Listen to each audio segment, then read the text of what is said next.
Bonjour, je me trouve à Brouage, dans le pays de Saintonge, le lieu de naissance de Samuel de Champlain, le personnage emblématique de l'histoire du Canada.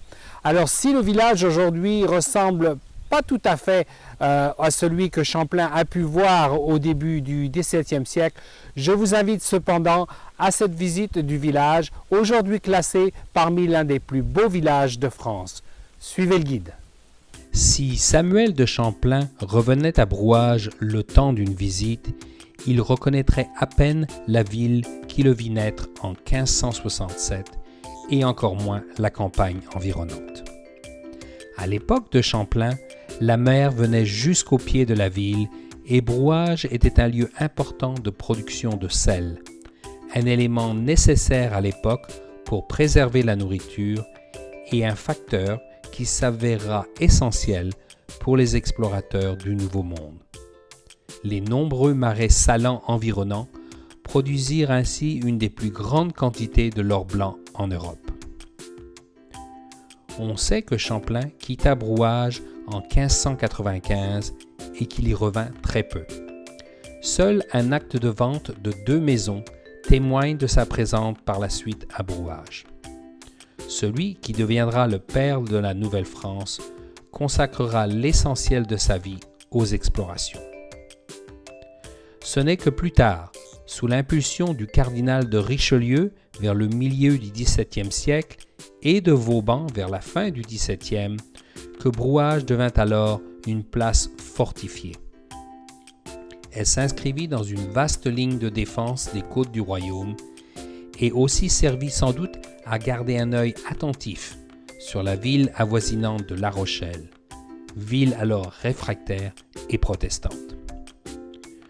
Ce furent donc en premier lieu des remparts faits de bois qui protégèrent la ville, remparts qui furent ensuite faits de briques, puis enfin de pierre, pour devenir alors une véritable citadelle sous le règne du roi Louis XIV. On reconnaît aujourd'hui aisément les bastions triangulaires qui fit la marque des citadelles militaires sous le règne du roi Soleil. La muraille comprend aujourd'hui 19 tourelles de guet, appelées échauguettes, qui furent construites par un certain Pierre d'Argencourt. La ville comptait alors pas moins de 4000 habitants. Peu à peu, la baie qui entoure Brouage va s'envaser et Brouage perdra alors son accès à la mer. Désormais éloignée de la mer, elle va alors perdre son importance stratégique et va petit à petit tomber dans l'oubli. Aujourd'hui, elle est entourée de marais d'eau douce où pullulent les échassiers et paissent vaches et chevaux. Comme ses consoeurs de la région, on y élève l'huître, comme en témoigne son port ostréicole.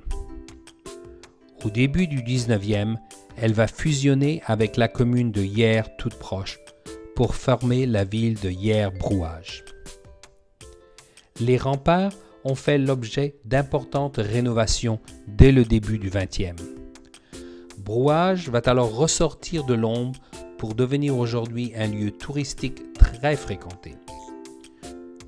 Tout récemment, en juin 2017, Brouage a reçu la distinction de plus beau village de France, se joignant ainsi à un groupe très sélect de 150 autres, choisis pour leur caractère esthétique et leur authenticité. Aujourd'hui, le visiteur peut se promener sur le chemin de ronde et admirer les restes d'une poudrière, d'une glacière orientée vers le nord afin de garder les aliments au frais, d'une vaste halle aux vivres, de 2 ports souterrains qui permettaient aux habitants de décharger des vivres ou de monter à bord d'embarcations à l'abri des remparts, et d'une jolie église construite peu avant la mort de Champlain à Québec.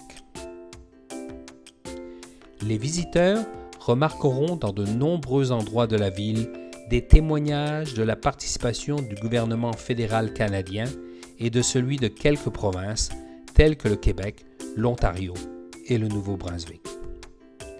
Chaque année, un bon nombre de Canadiens viennent effectuer un petit pèlerinage pour saluer à leur manière le plus célèbre fils de Brouage, Samuel de Champlain.